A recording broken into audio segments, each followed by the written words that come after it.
பழங்கால உலகிற்கு ஒரு நடுக்கால மனிதர் போல 41 நதிகளும் ஆயிரக்கணக்கான கால்வாய்களாலும் அலங்கரிக்கப்பட்ட கேரளா இந்தியாவின் தென்மேற்கு பகுதிகளில் ஒரு மாணிக்கமாக பிரகாசிக்கிறது. இந்த அழகான நிலத்தின் உணவு பொக்கிஷங்களில் ஒன்றாகும் மீன் பொள்ளிச்சது. ஹிஸ்டரி ஆஃப் மீன் பொள்ளிச்சது பார்த்திடலாமா? மீன் பொள்ளிச்சது கேரளாவில் பாரம்பரியம் மற்றும் பிரபலமான மீன் வகைகள்ல ஒண்ணுதான் மீன் பொள்ளிச்சது. கேரளாவின் மத்திய பகுதி, குறிப்பா ஆலப்புழா அண்ட் கொட்டாயம், இந்த மாவட்டங்கள்ல தான் முதல்ல உருவானதாக மக்களிடையில நம்பப்படுறாங்க. முக்கியமா கிறிஸ்தவ சமுதாயத்துல பாரம்பரிய விருந்துணவாகவும் ஞாயிறு உணவாகவும் இருந்துட்டு வந்தது. அதுக்கப்புறம் நிறைய ஹோட்டல்கள்லயும் ஆலப்புழையில இருக்கக்கூடிய டூரிஸ்ட் ஹவுஸ் போட்ல சிக்னேச்சர் டிஷ்ஷா உணவுகள்ல முக்கிய இடம் பிடித்தது.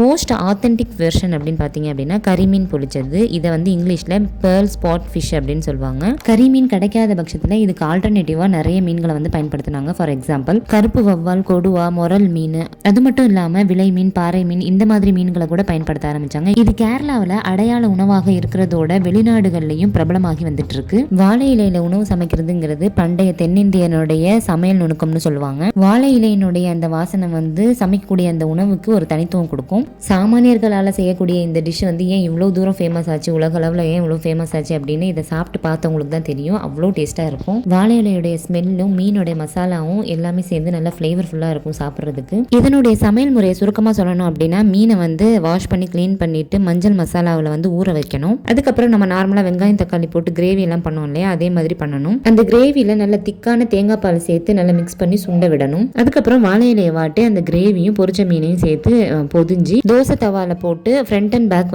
ஒரு 10 மினிட்ஸ் வேக வைக்கணும். இது சூடா பரிமாறும் போது வாழை இலையினுடைய வாசனையும் மசாலாவுடைய ஃபிளேவரும் நல்லா இறங்கி உணவுக்கு தனித்துவம் கொடுக்கும். இதனாலதான் இதை கேரளாவில் விருந்தினருக்கு சிறப்பு உணவாகவும் மணப்பெண் வீட்டில் வரவேற்பு உணவாகவும் வழங்கப்படுறாங்க. இதோட டீடைல்டு ரெசிபி வீடியோ இன்ஷால்லா நம்ம சேனல்ல வரும். இந்த வீடியோ உங்களுக்கு பிடிச்சிருந்தது அப்படின்னா எம்மி ஃபுட்டிக்கு சப்ஸ்கிரைப் பண்ணுங்க.